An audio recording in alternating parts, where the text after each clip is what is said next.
Good morning, guys. Back with Michael Quu. What's from up? the Full Throttle Comedy Tour. What's up, man? What's up, buddy? Good to see you, brother. Nice to see you. Back here in Naples, Florida, man. 80 cities. And how many days? How many days? Okay, so it's literally it's a full year, right? It's a year nonstop. It's a full year nonstop.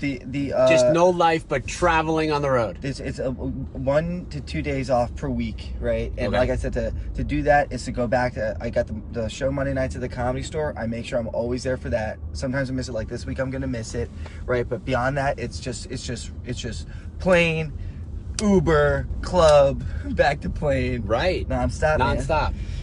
And that wear on you? Wears a lot, man. You start to learn, like, the things that happen during traveling, you know, it just takes a toll on your body after a while, you know. It really does. But I feel like I'm blessed, you know. It takes forever just to recover from like one flight. How do you do it so much? Yeah, I try to just take in naps wherever I can and start to not try to get on a one schedule, because you know, you end up being too tired during the day. Right. And during the day, do you go to the gym? What do you do? Yeah, man, I go work. I work out. How do you? You know what I do? Here's one thing that actually works: meditation. I don't know. Do you meditate? No. Right. Tell me about it. You gotta start meditating. Right? I do transcendental meditation. I'm telling you, this is the secret to life.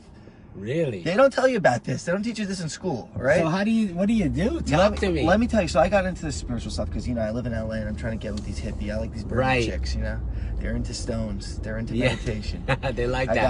I got the look though. You know, I got the, like, I could be mystical, sort of like I got some Eastern wisdom thing. Right. Going. So they gravitate towards it. But so I know that they're in it. So I got exposed to it through these type of, like, burner type, you know, burner festival type of chicks, right? And but it's really true. I looked in and I'll tell you another story how I really learned about transcendental meditation was. But it turns out that all transcendental meditation, if you talk to, if you look who does it, it's like anybody that's successful, almost all the recent presidents, right? The Beatles, Howard Stern. Okay, so I know nothing about it. Yeah. So tell me how you start. So it's a class. You got to go. It sounds very cultish, right? But you got to go. You can take. It's called Transcendental meditation. Yeah, don't say just trans, right? These days you say trans. No one's thinking transcendental meditation, right? So it's TM. I mean, I think TM you can abbreviate there. But here's how I really learned about it. Is I used to own these coffee shops in Hollywood, right? I had this gay coffee shop in Hollywood called Grindhouse, right? That's a whole nother story. But David Lynch came in one day and he had one of his assistants. He was trying to start his own coffee company. Okay. So he brought his coffee to my place with a little letter and it said, "Try my coffee." And I started researching him. Yeah. Comes up the David Lynch Foundation, everything about transcendental meditation. So I started looking into this. I'm a big Howard Stern fan. I see he does it. I see Jerry Seinfeld does it. And the key, Steve Jobs did it. The key is, they all started before they were famous. That's the biggest thing. Before they were successful. Right? Okay. So there's like a consistency with it. And it really does work. And I'm telling you, like, this is the one thing that keeps me energized, even with all the traveling. So I'm always looking for good, healthy tips, and people that watch the show are always interested. So explain to me, what do I do? I get my. You get your balance. Walk me through it, man. Tell me. So I can't. So you got to take the course, right? All right. Well, I'm not gonna gonna skip the course. I need a couple of It cost me $2,000. I'm trying to tell you. I'm not giving it for free. It's a secret now. You That's can't give out the secret. So check it. So first time. Wait, you paid $2,000? It cost $2,000 to learn how to do this thing. Really? And everyone that'll tell you that has taken it, they paid the money, and that's why people won't tell you what goes down, because it costs $2,000. Really? I'm telling you, I'm gonna take the class, and then I'm gonna pay for the class, and I'm gonna do it live on my show. And then I'm gonna tell everyone. This is how it goes down. Yeah. So what happens is, so you go in, and pretty much what it boils down to is they tell you gotta meditate in the morning and meditate in the afternoon. And I went and I go. But the meditation is the trick that you won't tell me. What is it? There's a special, there's this mantra you learn that they learn that, and they guide you through it. It's not. I mean, it's really just guided meditation, so you know you're doing it right.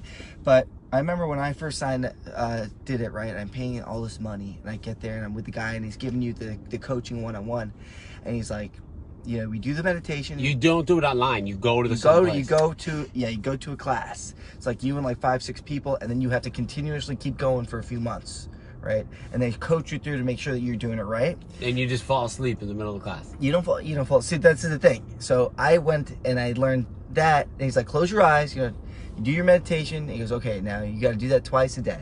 I'm like, did I just pay this guy $2,000 to tell me to wake up and take a nap? Yeah. Like, did I really just do that? And so you literally, like, how long do you have to do it for? It's 20 minutes at a time, right? You got to do it twice a day. So you are dedicated, dude. You got to do it twice a day. You do it in the morning and you do it in the afternoon, right? When you wake up? Right when you wake up, you do it. 20 minutes. Yeah, it should be the we're first doing thing. this thing that we don't know how to do it yet, but you guys have to do this, all right? So it's twice a day. You got to do the meditation, all right? It works, and even guys like, you know who Ray Kurzweil is? Right? No. So Ray Kurzweil, not Ray Kurzweil. Ray Dalio, all right? So Ray Dalio is one of the biggest hedge fund managers ever. Yes, right? I heard. He owns Blackwater, Blackstone. Blackstone. So he does this in the morning. Tim Ferriss does it every morning. And you'll notice that all these guys, first thing in the morning, part of their morning ritual is they will meditate first thing. Okay. Yeah. So how do you get into the meditation? You get a cup of coffee or tea and you sit there and chill, and now then he's trying to get the $2,000 for free. He's asking the right questions. I need to know. What you got to do is you don't want to be caffeinated, okay?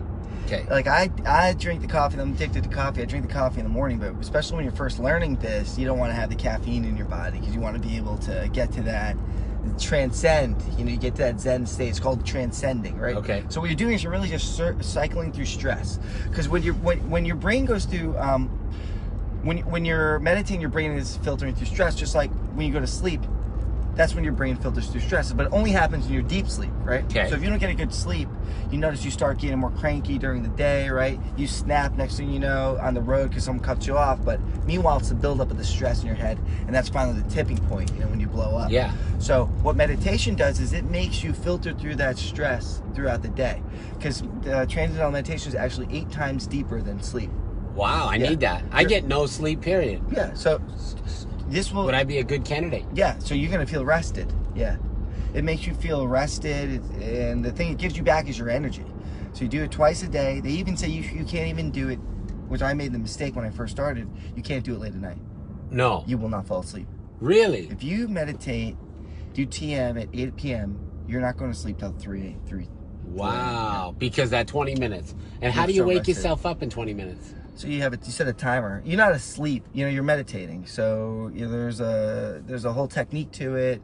But I set a timer on my phone, and they have different apps. And you wake up. Oh, there's a jump up when you wake up. How do you get startled out of meditation? Well, then there's a technique to take you back out, right? It's almost like self-hypnosis. Yeah. Well, it sounds exactly like that. Yeah. Because I see the hypnotists on stage hypnotizing people, and it takes a person to be in that moment to be able to get hypnotized. So that's kind of really what's going down. You're going into that subconscious, but you're going through all that stress. You're relieving all that stress that it's built up. So now you're not going to snap on the road. Koba says he just wants to do a big shot of Captain Brien vodka. Will that help? LOL. No, you can't. You can't do that in the middle of the meditation. So there's techniques to go under and then to come back out. And to come back out, yeah, there's also technique, and then there's a period after the meditation, which is just stillness. You have to sit, because it's just like if you were sleeping and someone woke you up. It's 20 minutes from start to finish, or 20 minutes of just the meditation? 20 minutes of meditation. You got to get into it for a few minutes. 2 minutes after. That's all you need. So it's really 22 minutes. Okay. But and during the meditation, do you think about how successful you're going to be? Or what do you do? So the thing is, during the meditation, which is why people got to go to the course to actually learn, is because you start learning. It sounds like they meditated you right into brainwashing you. Sounds like you marinated into brainwashing, because you won't give out the secrets. So actually, I make a commission on this, guys. So just use promo code Mike Quu when you want to do your transcendental meditation. I get a kickback. Okay. $50. No, because when people meditate, because I talk to people, they always tell me I can't meditate, I can't think about nothing, right? But the thing is, you don't know that you're doing it wrong. Yeah. So when you're learning a technique there, you're learning the cues that will indicate that you're doing the correct method. So when when you're down there, when you're in your meditation, it's not about forcing any sort of thoughts. Okay. Like you're saying you should focus this thing, focus on your career or something like that. No, you don't want to do that at all. You don't focus on anything. Well, you want whatever coming into your brain, you let come into your brain. That's it. You let it come in. It's going to come and go. Stuff's going to come and go. But you don't want to try to control it. You don't want to try to think about nothing. You don't want to try to think about something. But there's a whole technique. So you remember everything after you're done? You remember everything. Yeah. You remember it all. You remember it all. Yeah, dude. You're just breathing. That's really what it comes down to. That's it. Yeah. And you sit or stand? You sit in a relaxed state.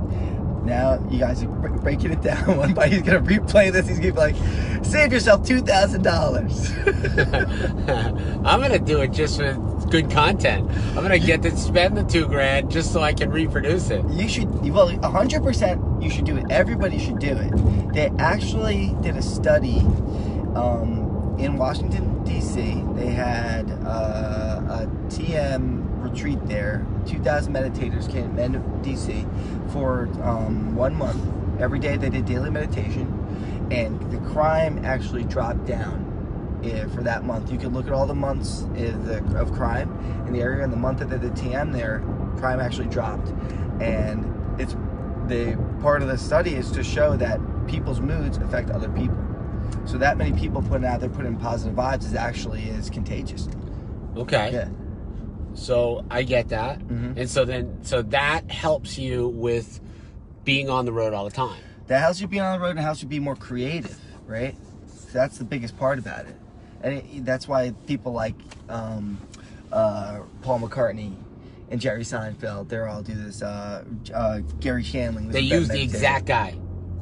Or is it just the material? It's all from the same. It all broke down from the same guy that started it. Yeah. Right. The Maharishi. But now there's just institutes everywhere, and they call it TM. And meditation, wellness is a huge thing right now. It is. Mm-hmm. It is. 2,000. I'll take my chances supporting an audience member. Carl, it's not going to help, dude. It's not going to help you. No, man. Carl, especially, man. We got to get this guy, get some stress out of there. Right? It's not just the weights, bro. He's hitting the weights all the time. That's Seems like he's angry at something. He's trying to hurt those weights. So what else? Tell me about... Man, so I'll tell you what's been going on out there, like on the road, man. So like, I was saying before, like, I had a bomb scare at one of my shows. Oh. Bomb scare. I'm on stage. I'm in Liberty, Ohio, okay? And I'm on stage for less than a minute, okay? All of a sudden, you hear the alarms start going off. And I think, I'm like, it's just a test. Is it gonna shut down? And it's not like a fire alarm. there's been a bomb threat. And it's like a special alarm that you haven't heard before. And everyone's Who has that? I think that most places have it. And you just have never heard it. But because it's specific to bomb scare. And everyone's standing up and like, yeah, this is a real thing. And everyone had to get out and leave. 400 people. It's raining outside. They stopped the show for now, it's about an hour, right? People outside, tabs not getting paid. Yeah. Just going straight to their cars. Nightmare. And I'm like, as long as I get paid, Yeah. That's what I'm caring about, right? They say, if you don't finish the show, you don't get paid, right? 12 people come back in. Wow. And it's a place that holds 400, 2 levels high. No way. And so I went back on for 12 people, and I for 45 minutes, but whew. Yeah. That was the first and last, hopefully, ever that happens. I know, but now it's a thing where, you've seen all the stuff go down. Right. Uh-huh. And then getting back into it, like I think one time you had somebody, did they have a heart attack or something at the show? So this happened where the in the front row, this is actually in Oxnard, a girl, she passed out, had like a stroke or a seizure or something like this, but she passed out directly in her food. And because we've had people literally have heart attacks in the club. That makes more sense. You're in Naples, Florida. It doesn't happen while you're driving. Right. More is crazy. Yeah. And it's very hard to start back up and do the show. But you gotta. Yeah. What do? You just cover them with a blanket and say, keep going? No, come on. No. I mean, the ambulances come, stretcher, everything. Yeah, but the show still goes on, right? After. What are you going to... Yeah, of course. You have one, you have 200 people in the room and you have one person, like... Well, you take him outside, you say, hey, pay attention to the show. Yeah. So, but just the age demographic from that you got out here, it's got to happen way more often. I don't know. I mean, I think I've heard it happens like everywhere, right? I mean, it's just the general public. Like, you just have a lot of people going to a place all the time, and something like that's going to happen. Well, I had when I used to own Rock Paper, we had somebody had a seizure there once, right? Fell over. All I was thinking was, man, I hope I don't get sued. You know, let's take this guy outside, just wake him back up. I had one time. I did a haunted house, and the first time we tested like this drawbridge boardwalk part, it had all strobe lights, and you walk through, and the drawbridge moved, and this young girl was one of the 3 people walking down. I was like, all right, check it out, let's test it. Dude, boom, seizure, 2 seconds. She didn't know she was even epileptic. Right. And it was so scary. Lights. Oh my God. What did you do? Oh, I screamed, got help. We got 911, and but your first thought was, man, lost. Wow, I was like, wow, this is an epic haunted house, dude. Right, it's crazy.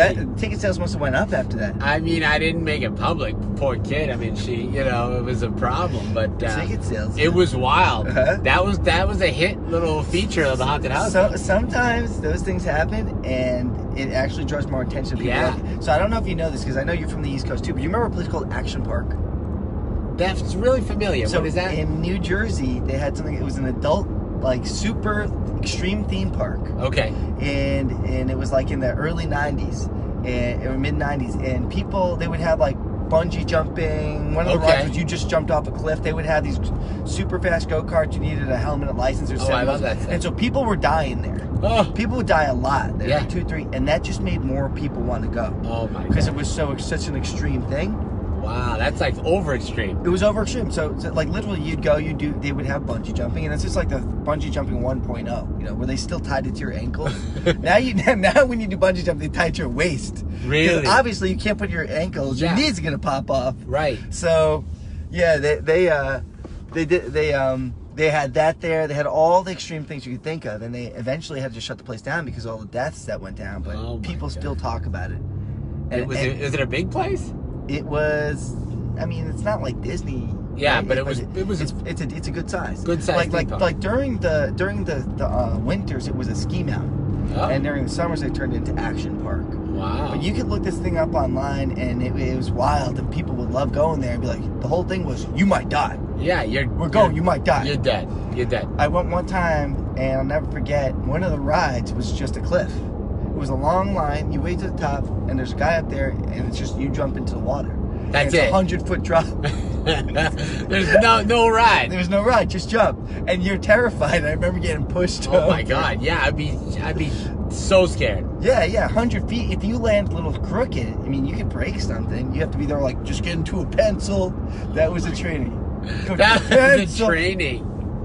They literally told you just pencil it. So have you ever done anything like extreme thing like that, bungee jumping, anything? I did. I don't think it's extreme, but I did do like a sick. I rappelled a few times, which was pretty cool. But what do you call it when mountain climbing? On the slide thing. Zip line. Zip lines, like across like mountains, like. Bro, that's not an extreme. No, activity. I said that's not an extreme. No. It's a zip line, dude. That's a zip line. That's it. So that's as close as I get. Would you ever go bungee jumping or skydiving? No. No. So one of the days when I was on the road, my ex-girlfriend, we're not together anymore, but we were in Oregon. Chris Jones, what's up, Don? Hey guys, just saying hi. And you want to look for things to do, you know? Yeah. Every town's got its own cool thing. Right. You got to find out what that is. So I'm up there going to Portland, Oregon, and they got the biggest bungee jump in the country. Really? Biggest bungee jump in the country. Had you bungee jumped before? Never did it before. You just figured I'd start with the big one. Well, I looked, and I'm looking at the brochures of the things to do, and I was like, I want to do that. Let's go. Let me do it, right? So okay.